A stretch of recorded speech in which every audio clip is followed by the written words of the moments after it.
Welcome to the Balls Not Court podcast. Cortez Paulus here. Got Kevin Carter over here laying his head down. I don't know if he's awake. Kevin, are you awake? I'm good. You good? I'm okay. You're not gonna pass out. Now you can hear it echoing off the table. Be like, today. I know. Well, hey, I know you probably tired because you went to the Shrimp Boat Festival. Right, so I'm pooped. I imagine, man. To say the least. Then I stayed up and watched the basketball game. Not the fight, the basketball game.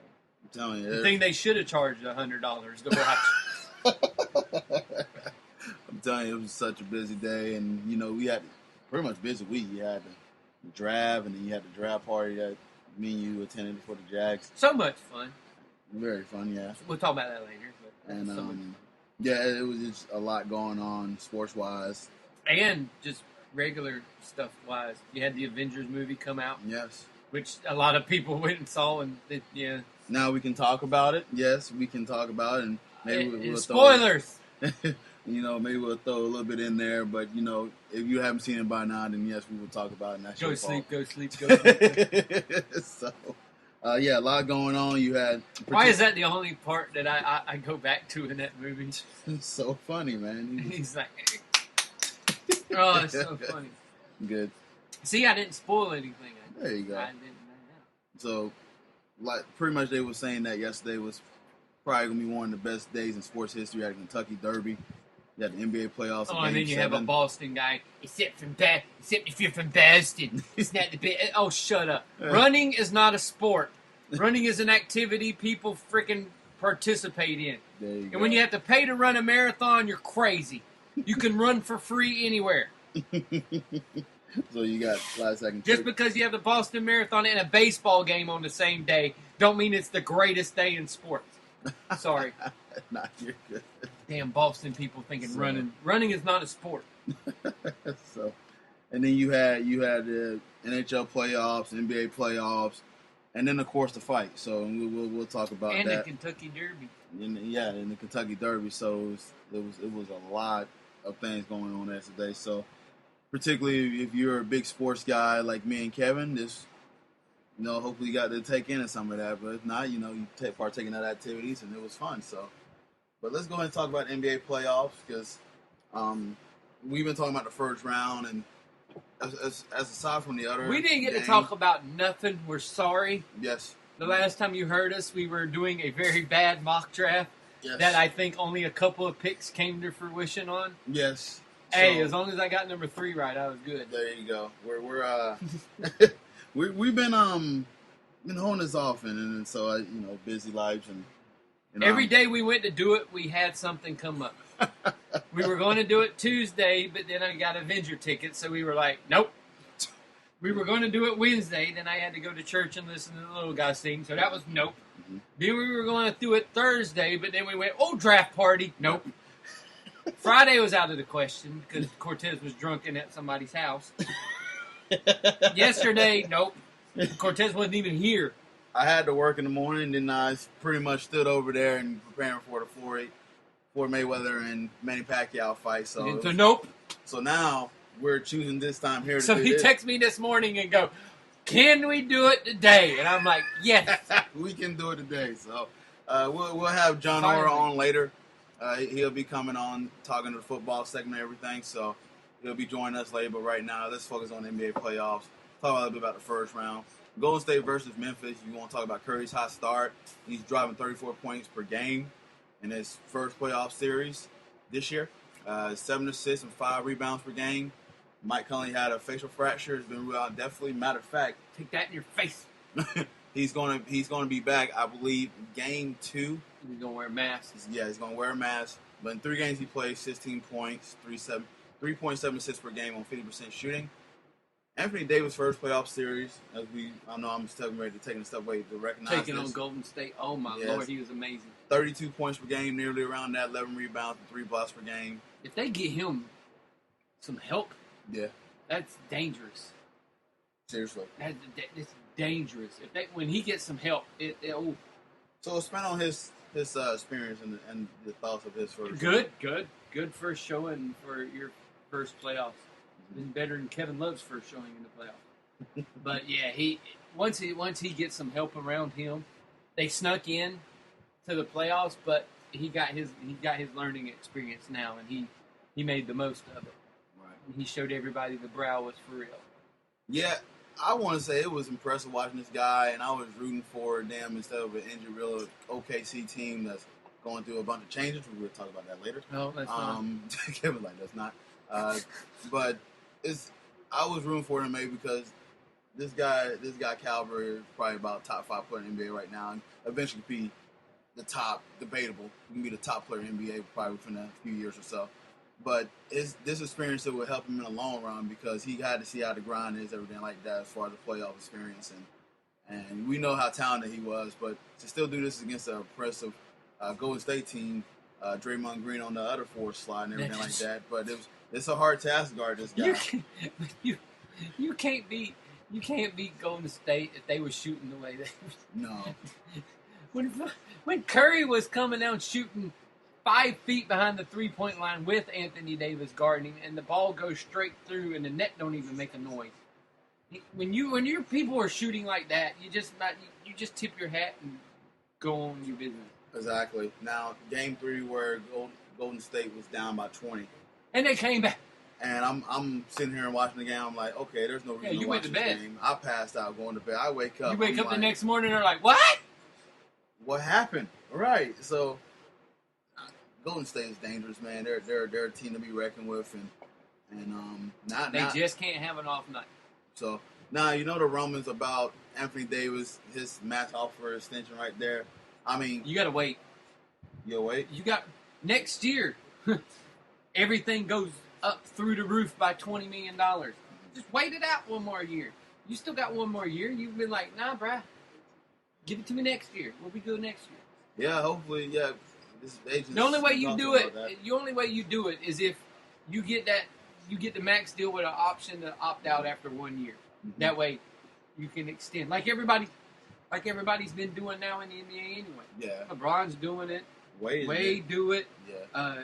Dragic is doing it. A lot of people are doing it now where they're just taking these deals but putting that opt-out clause where they can opt out and get more money eventually. Don't blame them because everything keeps going up and up and up and up. So you might as well take advantage of it. Yeah, I agree. And with him, it's smart for him to wait. Hey, it's guaranteed money, too. It's guaranteed money. And the only 2 sports that give guaranteed money. But basketball and baseball. Football, the only way you get guaranteed money is your signing bonus. You don't get your whole contract usually.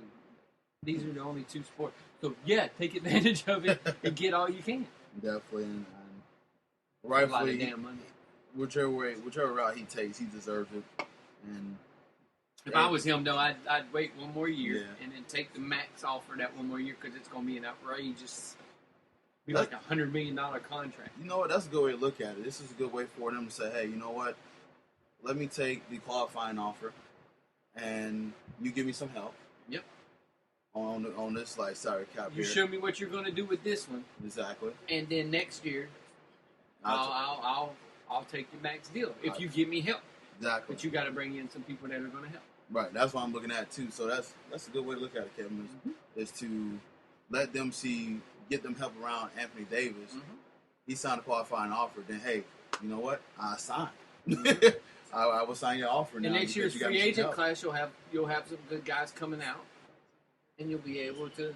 I think now until the eternity, you're going to have good players coming out. Yeah. On each draft. Or each free agency period. I'm tired. I keep saying draft. Nah. Dang the draft. I got draft in my head. All weekend long draft. I know, draft and everything like that, but... The NBA draft coming up. Lottery's coming up in 2 weeks. I get to watch that. So, me and Kevin be watching anxious to see where our team's going to draft, so as we keep saying draft. 10 or more. Guys, every time we say draft, just have a drink. No, don't, because later on in the show, you will be hammered. Yes. Okay. Because then I'll do it just to fuck with y'all. I'll be like, draft.